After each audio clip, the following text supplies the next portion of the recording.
बच्चों, कैसे हैं आप सभी। चलिए इस वीडियो में हम समझेंगे क्लास 5 की वर्कशीट नंबर 44 जो कि 11 अगस्त 2021 की वर्कशीट है और आज का हमारा सब्जेक्ट है इंग्लिश। ठीक है, यहाँ आप अपना नाम लिखेंगे और यहाँ आप अपनी टीचर का नाम लिखेंगे। तो चलिए स्टार्ट करते हैं आज की worksheet. Good morning students, hope you are doing well. In the last worksheet, we learned about common nouns and proper nouns. English की जो पिछली वर्कशीट थी उसमें हमने नाउन्स के बारे में पढ़ा था जो कि common nouns and proper nouns हैं। This week let's understand more about the nouns by doing some interesting activities. तो हम कुछ एक्टिविटीज़ के थ्रू नाउन्स के बारे में थोड़ा सा और ज़्यादा जानने की कोशिश करेंगे। यहाँ पे देखो ए पार्ट में हमें दे रखा है कि read the following sentences and identify the proper noun and common nouns. Put them in the correct column. One has been done for you. हमें ये सेंटेंसेस दे रखे हैं, हमें पहचानना है कि इन सेंटेंसेस में प्रॉपर नाउन कौन सा है एंड कॉमन नाउन कौन सा है। प्रॉपर नाउन का मतलब होता है किसी एक जगह की, किसी एक इंसान की, किसी एक चीज़ की बात हो रही होती है, और कॉमन नाउन होता है जब ग्रुप की बात हो रही होती है। ठीक है, तो इसके थ्रू हम समझते हैं फर्स्ट सेंटेंस में क्या दे रखा है, I have a dog named Tommy. तो टॉमी किसी एक कुत्ते का नाम है, तो यहाँ पे टॉम जो है वो प्रॉपर नाउन है, और डॉग तो यानी जितने भी डॉग्स हैं वो सारे हम डॉग ग्रुप में रख सकते हैं, तो कॉमन नाउन है यहाँ पे डॉग। ठीक है, सेकेंड सेंटेंस यहाँ पे क्या है, सुल्तान इज़ माई बेस्ट फ्रेंड। तो यहाँ पे अगर हम बात करें प्रॉपर नाउन की, तो प्रॉपर नाउन यानी किसी एक चीज़ का नाम, तो यहाँ पे वो है सुल्तान। तो प्रॉपर नाउन में आ जाएगा सुल्तान। ठीक है, अब ये सुल्तान है कौन, ये फ्रेंड है, तो यहाँ पे आ जाएगा फ्रेंड, यानी कॉमन नाउन में आ जाएगा फ्रेंड। ठीक है, नेक्स्ट सेंटेंस है an elephant is a big animal. Proper noun क्या है यहाँ पे, एलिफेंट, क्योंकि यहाँ पे पर्टिकुलर एनिमल की बात हो रही है जो कि है एलिफेंट। ठीक है, तो ये तो प्रॉपर नाउन है, लेकिन कॉमन नाउन कौन सा है यहाँ पे, तो ये है एनिमल, क्योंकि एनिमल क्या, सॉरी एलिफेंट क्या है, एक एनिमल है। ठीक है, अब हम देखते हैं it rains in the month of जुलाई।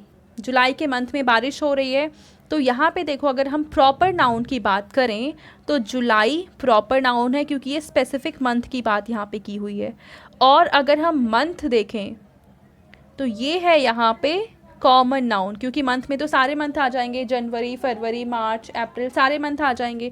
तो जुलाई यहाँ पे प्रॉपर नाउन है एंड मंथ यहाँ पे कॉमन नाउन है। लास्ट सेंटेंस है रामा इज़ आ पोस्टमैन। तो प्रॉपर नाउन है यहाँ पे Rama,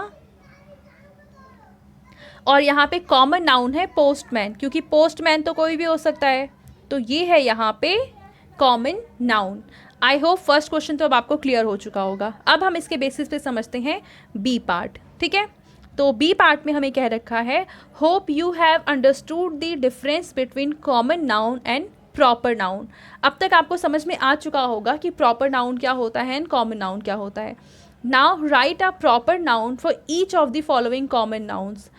you may take the help of hint box. यहाँ पे हमें कुछ दे रखे हैं कॉमन नाउन्स, उनके बेसिस पे हमें यहाँ पे प्रॉपर नाउन चूज़ करने हैं। कहाँ से चूज़ करने हैं, इस हिंट बॉक्स से चूज़ करना है। ठीक है, तो फर्स्ट यहाँ पे क्वेश्चन है आ कार्टून कैरेक्टर। इनमें से कौन सा है कार्टून कैरेक्टर, तो देखो ये है कार्टून कैरेक्टर छोटा भीम, तो यहाँ पे आ जाएगा फर्स्ट में छोटा भीम।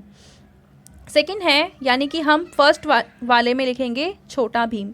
बी पार्ट है आ सिटी इन इंडिया। इंडिया का एक शहर, तो इंडिया का एक शहर क्या है, जयपुर, तो बी पार्ट में आ जाएगा जयपुर। देखो सी पार्ट में दे रखा है आ रिवर, तो इनमें से रिवर कौन सी है, तो रिवर है गोदावरी, तो सी में आ जाएगा गोदावरी। डी पार्ट है the shortest month of the year, यानी पूरे साल का सबसे छोटा महीना कौन सा होता है, तो वो होता है फेब्रुअरी, क्योंकि इसमें 28 या 29 डेज़ ही होते हैं, तो डी पार्ट में हम लिखेंगे February.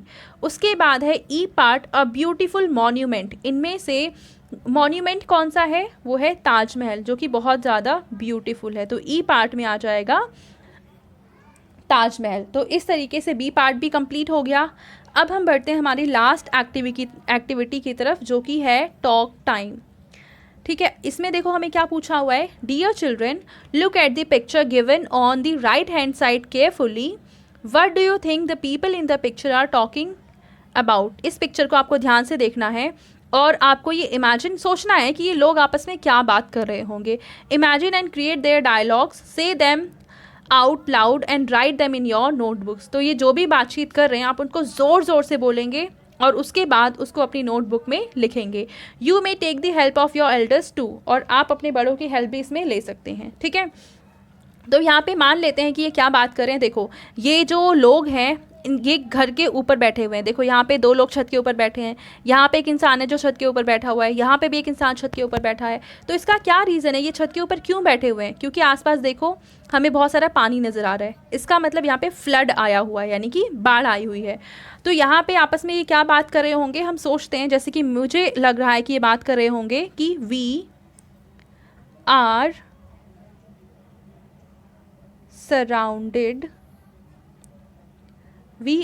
surrounded by flood water। तो यहाँ पे जो ये आदमी है ये बोलता है कि हम बाढ़ के पानी से घिरे हुए हैं। We are surrounded by flood water. तो यहाँ पे जो ये लेडी बैठी है, जो औरत है, वो बोलती है कि yes and no one is here, yes and no one is here for our help।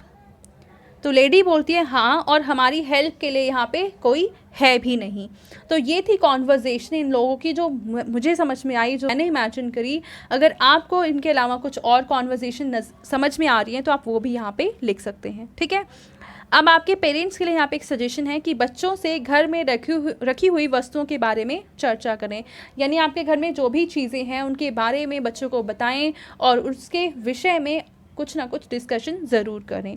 I hope ये पूरी की पूरी वर्कशीट आपको अच्छे से समझ में आ चुकी होगी। Thank you.